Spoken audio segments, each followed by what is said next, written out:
उस समय की याद आ रही है जब सतगुरु शिरोमणि रविदास जी का और कबीर साहब का सत्संग हो रहा था एक बाग में, और मेवाड़ की महारानी मीराबाई कुछ सैनिकों के साथ वहां से गुजर रही थी। तो उन्होंने सैनिकों से कहा, भाई ये भीड़ कैसी है बाग के अंदर। सैनिक कहने लगे, महारानी जी यहां पर दो संत विराजमान हैं, उनका सत्संग हो रहा है।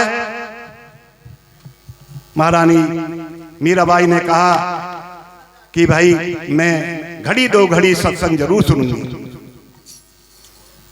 मीराबाई सत्संग के अंदर गई, महारानी बैठ गई और दोनों संतों का सत्संग चल रहा था। और ये प्रसंग चल रहा था कि जीव को मोक्ष प्राप्त सिर्फ संत करा सकता है, कोई परमात्मा भगवान या ब्रह्मा विष्णु नहीं करा सकता। क्योंकि मीराबाई जी भगवान कृष्ण की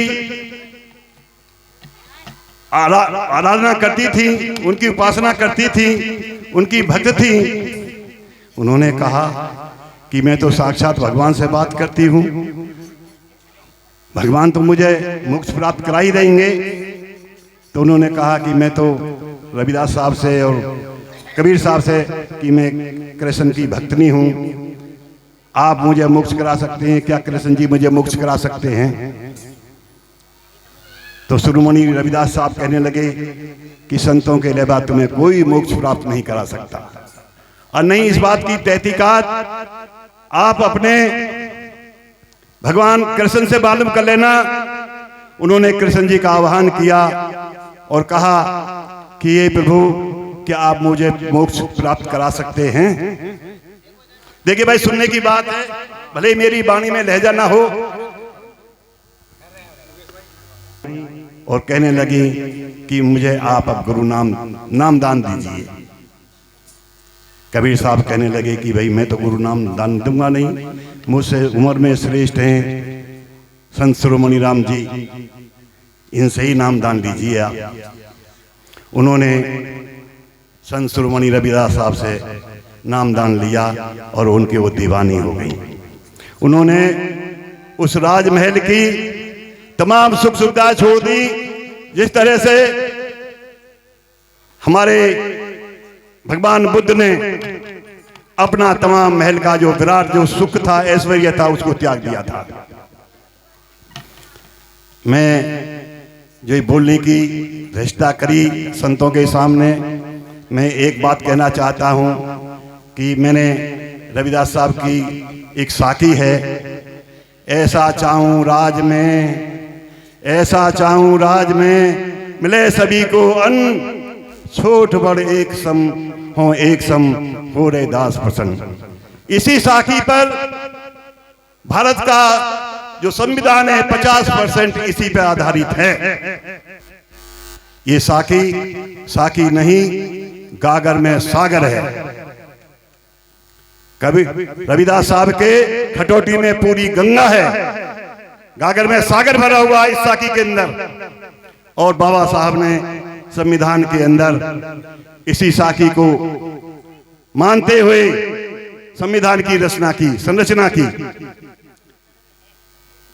मैं इस संगत से निवेदन करूंगा कि अभी जो पाखंडवादी सतगुरु आते हैं, गुरुवा पंचन जी लोग, वो मीठे मीठे बोल बोलते हैं, भयानक बाली बोलते हैं और सबको अपनी तरफ आकर्षित कर लेते हैं। उनका जो तमंचा है वो अपने तमंचे को तोप बना देते हैं। हमारे बीच में तो दो दो तोपें बैठी हैं जो यहां से वार करती हैं, दिल्ली का विदेशों तक उनके जो गोला छूटते हैं। मैं संतों का, सभी संतों का स्वागत करते हुए आपको अभिनंदन वंदन करता हूं। आपके चरणों में मैं कोटि कोटि वंदना करता हूं। आप दया बनाए रखें और समाज को, जो हमारा समाज है, इस सत्संग से पेट भरने वाला नहीं है समाज का। इसको सत्संग को कुछ कार्य रूप देना चाहिए। धरातल पे उतारे हम सत्संग को। अगर हम इस तरह के सत्संग करेंगे, गाने बजाने करेंगे, ढोल धमाके करेंगे, भजन भाव करेंगे, तो इससे हमें कुछ मिलना झुलना नहीं है। थोड़ी देर के लिए हमारा जो है ऐटो बदल जाएगा माइंड का। उस समय हम कुछ सोचेंगे कि भाई सत्संग बहुत अच्छी चीज है, परंतु इसी सत्संग को हम अगर धरती पे उतारें, इसी पे देख दो, इस सत्संग को हम इसका पालन करें, समाज में इसकी किस तरह से फायदा हो, किस तरह से समाज में खुशियां फैलें, इस सत्संग कराने से जब ही लाभ होगा। आज पूरा संसार नशे में है और हमारा समाज तो ज्यादातर नशे में है ही है। किसी को पद का नशा है, किसी को धन का नशा है, किसी को ज्ञान का नशा है, किसी को अपनी जो है मर्यादा का नशा है।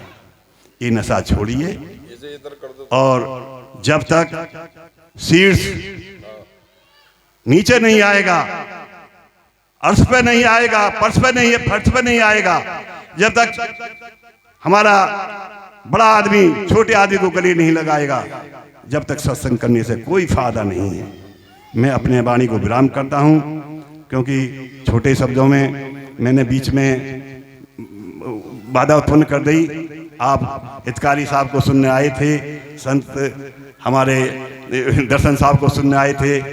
आपको सुनिए खूब, हम लोग सिर्फ जो है बीच में बाधक नहीं बनेंगे। आपको सुन आए महाराज। अरे